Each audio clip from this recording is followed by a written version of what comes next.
In this lesson, we will focus on the next 5 columns in our data table. No, we won't manipulate these columns in any way. They will be left without a change.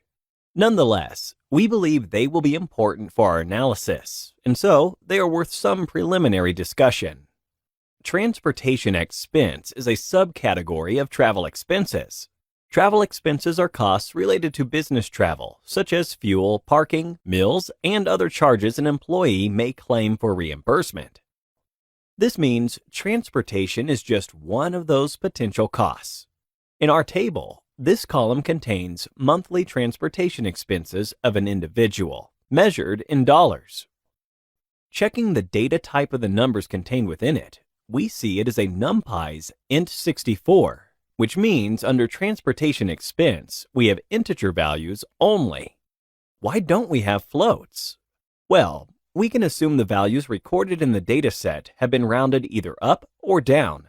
At the end of the day, a few cents wouldn't change the potential impact this variable could have on the explanation of absenteeism from work, right? By the same token, the distance to work contains rounded numbers only. Each value you see in this column represents the kilometers an individual must travel from home to work. We want to keep this feature in our analysis because it might turn out that the distance or the time spent traveling will affect the decision of an employee to be absent during working hours.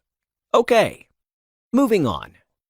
The next column we have is age. There's not much to be said about this variable. Of course, how old a person is could always have an impact on her or his behavior. As is often done in research, the age of a person has been rounded down. That's why the data type exhibited in this column is an integer too. Next, we have daily work load average. It is a float value and represents the average amount of time spent working per day, shown in minutes. We are not going to delve into details about how these values have been calculated precisely, but from looking at them, we could understand that a person works roughly 4 hours a day, or 3.5 hours a day, and so on. Not too much, but for some types of companies, this is perhaps normal. Anyway, we will keep these numbers in our analysis and will not focus on the way they've been estimated. The last feature to be discussed here is the body mass index. Of course, it is an indicator for an under, normal, overweight, or even obese person. Logically, people who weigh above the norm for their height often have an additional reason for being absent from work.